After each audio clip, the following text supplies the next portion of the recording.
Assalamualaikum warahmatullahi wabarakatuh. Nama saya Adisa Muti Karisma dari kelas KIE dengan nomor NIM 101200122.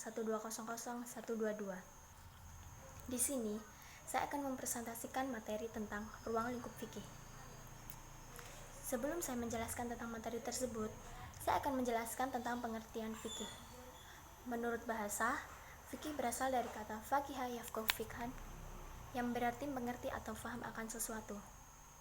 Sedangkan menurut fuqaha atau faqih, fikih merupakan pengertian zonni tentang hukum syariat yang berhubungan dengan tingkah laku manusia. Orang yang ahli fikih disebut faqih, atau jamaknya yaitu fuqaha.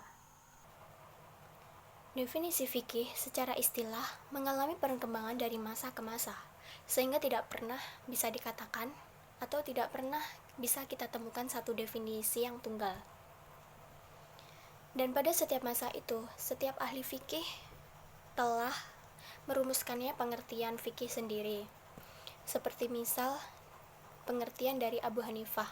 Abu Hanifah mengemukakan bahwa fikih adalah pengetahuan manusia tentang hak dan kewajibannya.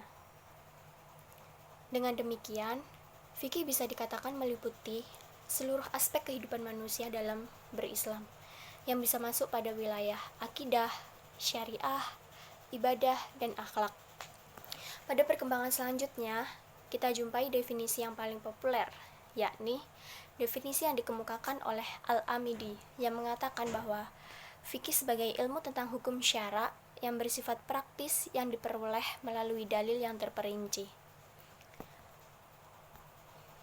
Nah, materi selanjutnya kita memasuki materi yang intinya, yaitu ruang lingkup fikih. Ruang lingkup yang terdapat pada ilmu fikih adalah semua hukum yang berbentuk amaliyah untuk diamalkan oleh setiap mukallaf. Mukallaf yaitu orang yang sudah diberi tanggung jawab untuk menjalankan syariah agama Islam dengan ditandai seperti balik, berakal, dan sudah masuk Islam.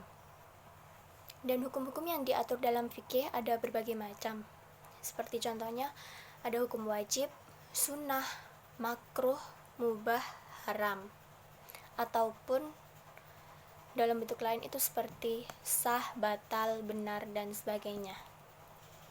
Adapun macam-macam ruang lingkup. Yang pertama ada hukum yang bertalian dengan hubungan manusia seperti kita dengan Khaliknya, yaitu Allah. Itu yang dimaksud adalah hukum-hukum yang bertalian dengan hukum-hukum ibadah. Contohnya seperti sholat, puasa, zakat, dan sebagainya. Pokoknya yang berhubungan dengan Allah Subhanahu wa Ta'ala. Yang kedua ada hukum-hukum yang bertalian dengan muamalat, yaitu hukum-hukum yang mengatur hubungan manusia dengan sesamanya baik pribadi maupun kelompok. Kalau dirinci, contohnya seperti hukum-hukum keluarga atau ahwalul syasyah. Itu contohnya seperti ada nikah, melamar, ada talak, dan sebagainya. Dan hukum-hukum yang kedua, hukum yang selanjutnya ada hukum-hukum perdata.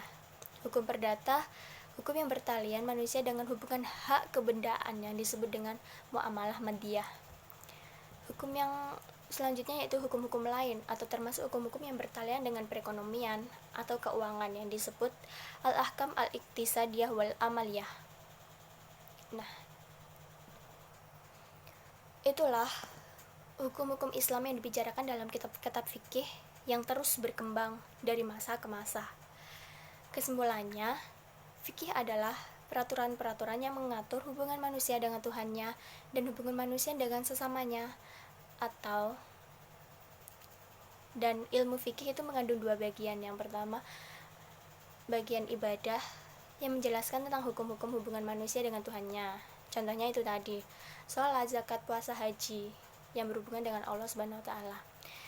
Dan yang kedua, yaitu muamalah atau bagian yang menjelaskan tentang hukum-hukum hubungan antara manusia dengan sesamanya, baik pribadi maupun kelompok. Nah, di sini saya telah menjelaskan materi tentang ruang lingkup fikih. Terima kasih semuanya. Semoga dapat dipahami. Wassalamualaikum warahmatullahi wabarakatuh.